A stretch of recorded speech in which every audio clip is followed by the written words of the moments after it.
Welcome to the National Tally Room in Canberra for Australia Votes 2010. Hello everyone and welcome to our non-stop coverage of election 2010. Hello and welcome to Your Call 2010. On what will be a nerve-wracking night for Julia Gillard, Tony Abbott and all their supporters. I can't call it. Anyone who tells you they can predict the outcome doesn't know. History suggests Labor should win. Logic suggests they should win. I think a hung parliament, very much on the cards. Do you recall an election being this close? No, not when I was involved. We've never seen a campaign like this before. We will never see one like it again. It's going to be one hell of an interesting night. Nelly. I bought a spare shirt, I'm fine.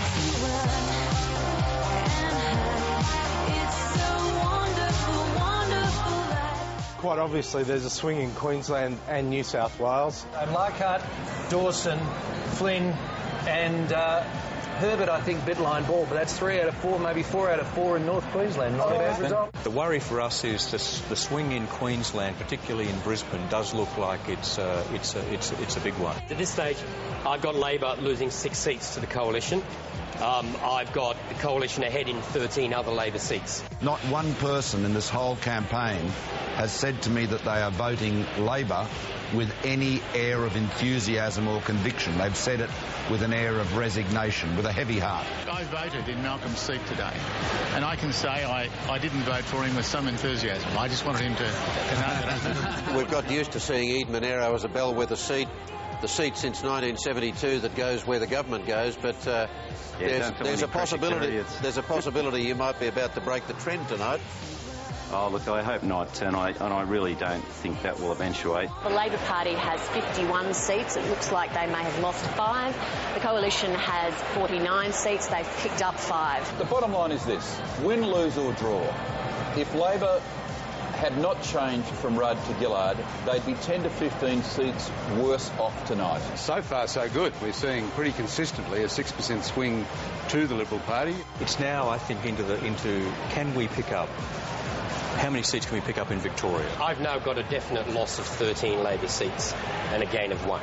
So that's 12, which gets Labor to 76. I mean, I hope we're not in hung parliament territory, but we can't assume that.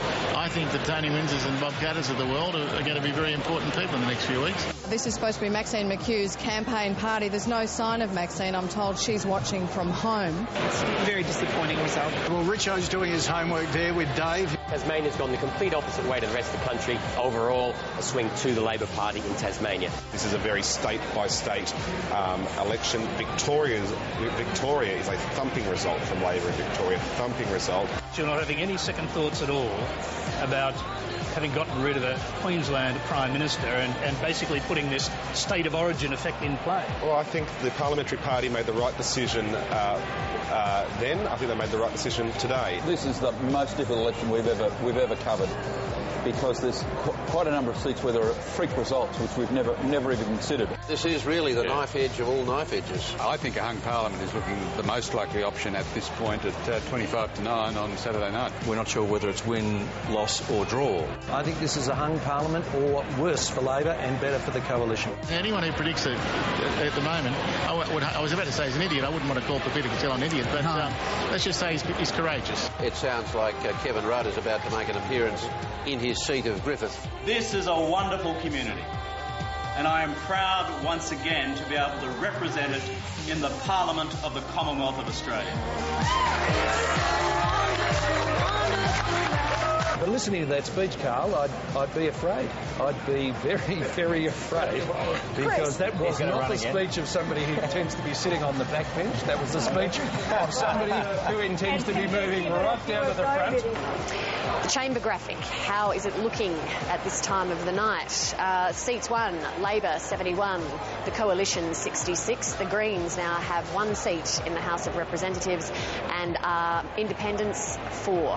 Tasmania may deliver up an independent to the new parliament. It's far from sure what's going to happen down here in Denison, but I think it's a long way from that. I think it's quite clear Labor will not get a majority of seats tonight, and I think you're going to see a lot of Labor bloodletting. We shouldn't be on a knife edge tonight, and we shouldn't be losing colleagues. People will ask the question, could Kevin have won? after a lot of thinking about this, my own judgment is no. There is a new Twitter icon. Number one, we can see here, Wyatt Roy, the number one topic in the world at the moment on Twitter. Unbelievable. He's in front and he's now an internet phenomenon. At 20. He is the new Justin Bieber of Australian politics. And I think we can have a very long night here in Longman. Oh, Wyatt, you're sounding like a 60-year-old. Come on! A bit of enthusiasm. Call it. You've won it, mate. We're not going to know who's going to govern this country tonight. That's quite clear. And now we're going to go on and make our prediction. Here we go. Let's reveal it. 72, 73, 1 and 4. I have 5 seats left in doubt. First of all, it matter whether the 3 Conservative independents decide to act as a bloc. And Nick's probably very much hoping that the coalition leadership are much nicer to those 3 fellas than they have been in the past. I think this is a stimulus package for democracy. I think this is a really exciting time. Now we might end up back at the polls. You've got to convince the Governor-General you can govern. And I don't think the Governor-General is going to accept a wing and a prayer. This has been a magnificent campaign and a great personal triumph for Tony Abbott. Everyone wants to blame, the Bligh government and all that sort of stuff. I understand it. I think that's an excuse. It's a small factor. The big factor was Rudd and the big factor was the leaks. How much responsibility for this result, this Labor result, do you think Kevin Rudd should take? Oh, no, I'm not allocating blame about who and what. I don't think that's the issue. The point is the leaks were clearly malicious and they were clearly unhelpful. The situation deteriorates for Labor by the minute. Let me give people a little bit of comfort here from my experience as the Foreign Minister. Many countries have hung parliaments.